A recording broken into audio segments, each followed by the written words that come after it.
Hi, no, mga Sag natin. So, kamusta kayo dyan?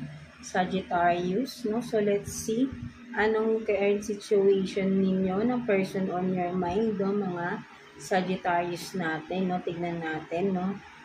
Anong sitwasyon ninyo right now, mga Sag, no? So, let's see what's the overall energy ng inyong relationship right now, mga Sag, no? Person on your mind. So, kuha tayo ng one card for you, Sagittarius. Person on your mind, overall energy. Tingnan natin ng relationship ng mga Sag natin. So, let's see.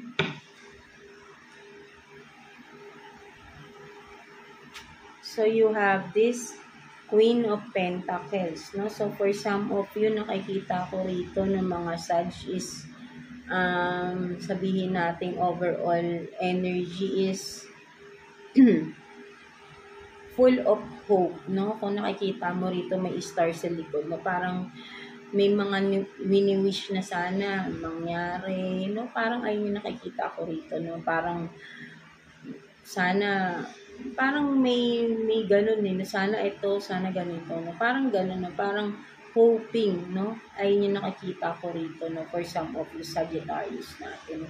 So, let's see, no? What's the other messages, no? For you, mga Sag natin regarding the person on your mind, no? Relationship mo, no? Sa person on your mind, no? So, let's see. Kuha tayo ng 2 cards for you, Sag, no? Yeah. The person on your mind. So, tingnan natin. Kuha tayo ditong 2 cards for you, Sagittarius. Additional messages for Sagittarius, please. Person on your mind for Sagittarius. Tingnan natin. So, you have this gambling, taking a chance, no? Taking a chance, and then home foundation, no? So, ang nakikita ko rito, no, for some of you, no, kaya sabi ko nga, no, parang meron ditong nag-wish, parang may nag-wish, no, or hoping, no? So, itong tao na to, maybe for some of you, hindi pa kayo talaga officially, no? For some of you Sagittarius natin, ang nakikita ko rito with the gambling, no?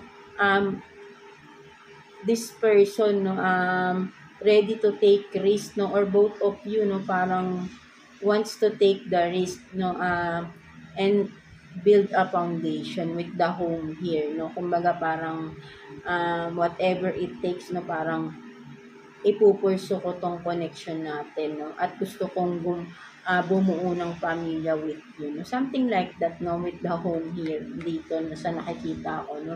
So, maybe, for some of you, ay baka magpo-propose na, no? So, hoping, kaya siguro hoping sana sumagot daw kung sino yung babae sa inyo dito, no? Mga such. Parang, I think there will be, no? Proposal na mangyayari in the near future, no? So, ayun yung nakikita ko rito, no, parang, 'di ba, no? But then, maybe, kasi gambling, no, parang sabihin natin nagmamadali. Pwede rin dapat pag-isipan mo ng mabuti, no? Ayun din yung nakikita ko.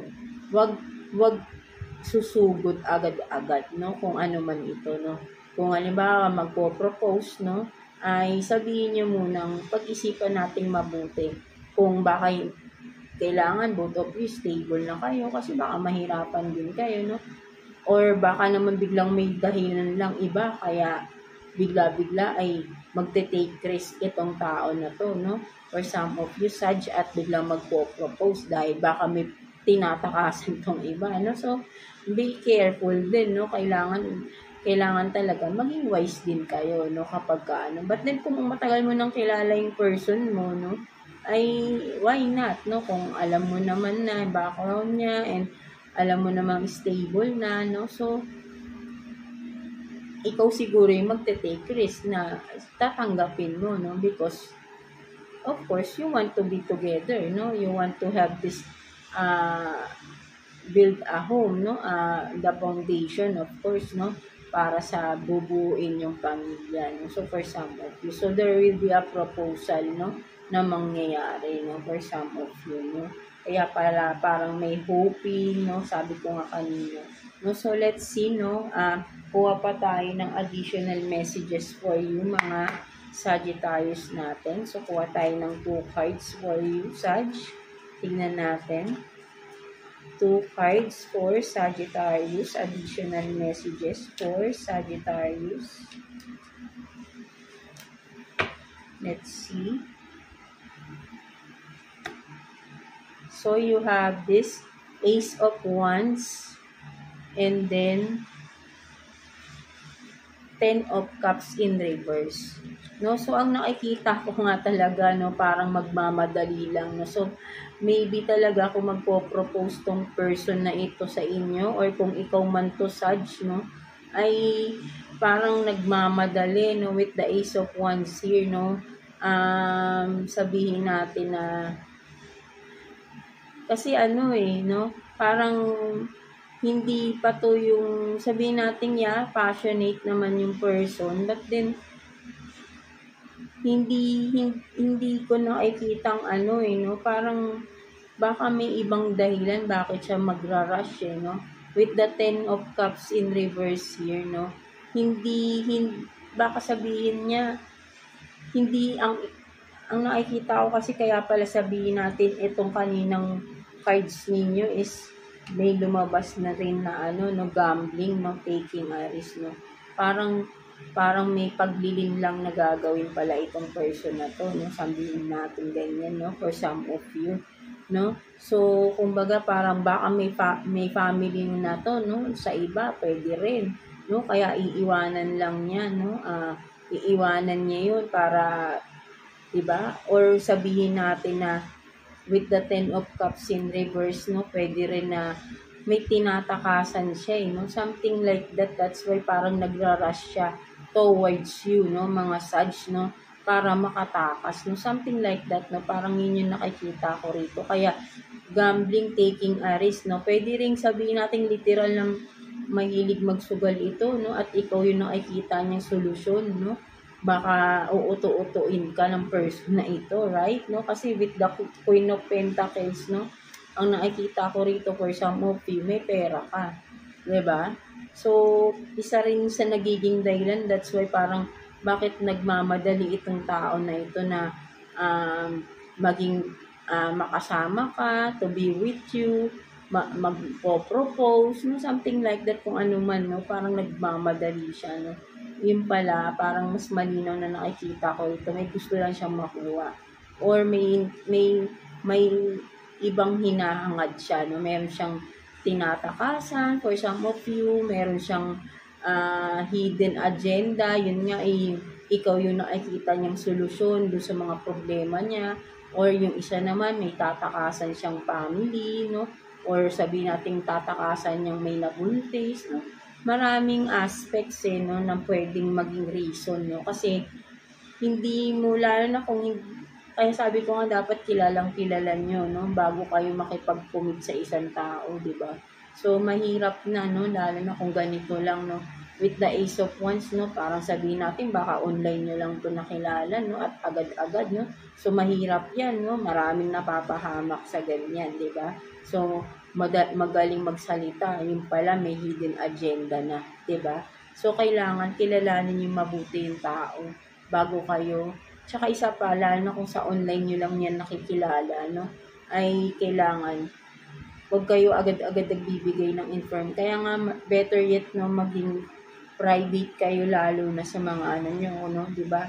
Kasi kung ikaw man to, no, mga Sag, no, babae, lalaki man ikaw, at nakikita nilang may pera ka, no, star no, hoping no, hoping sila talaga na parang, ay wow, gusto ko makuha tong tao na to, 'di ba?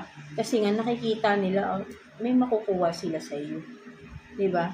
So mas maganda maging private kayo sa social media para maiwas kayo sa mga taong mapagsamantala, 'di ba? Something like that, no. So parang yun yung malinaw na nakikita ko rito, no, mga Sagittarius natin. So let's see what's the message advice for you ni universe, no. So kuha tayo ng 2 cards here for you, Sag, no, 2 cards for you, Sagittarius. Tignan natin. 2 cards for Sagittarius.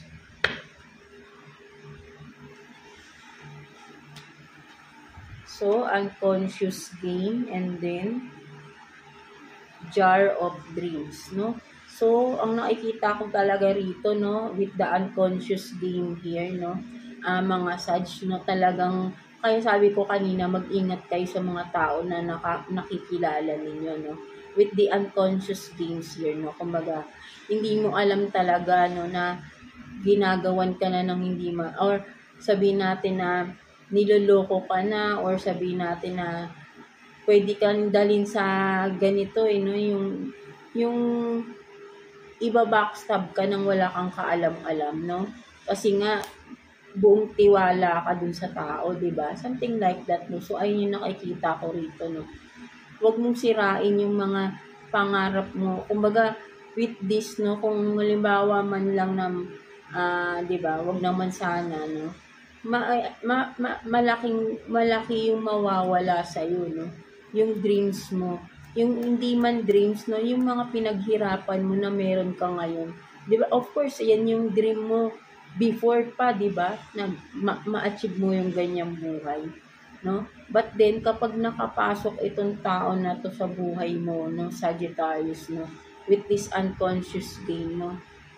Iba-backstab ka ng tao na to at masisira yung binuo mo na pangarap, pinangarap mo sa, yung mga pangarap mo na binuo mo na ng alam kong pinaghirapan nyo, di ba? Something like that, no? So, maging matalino talaga kayo dito, no, mga Sag. So, maybe this is a warning na for some of you na may mga bagong kakilala dyan, no? Na, di ba? Kaya dapat maging private kayo. Mas okay pa nga na huwag na kayo nagpo-post ng mga material things na mga expensive, di ba? Kasi marami na ngayon mapagsamantala, lalo na sa online. Madali, di ba? Nakikita nyo, ang dami nang naluloko ngayon, di ba? So, ingatan nyo yung sarili nyo, no? Ingatan nyo yung pinaghirapan ninyo, no? At mas mahalin nyo yung sarili nyo. Huwag kayong basta-basta nagtitiwala sa mga tao lang na, lalo na bago nyo lang kakilala. Right? Mga Sagittarius natin. So, yeah. That's it for you, mga Sagittarius natin. So, I hope na naka-resonate kayo sa reading ninyo today, mga Sagittarius natin. So, yeah. God bless you all, and thank you for watching, Sagittarius.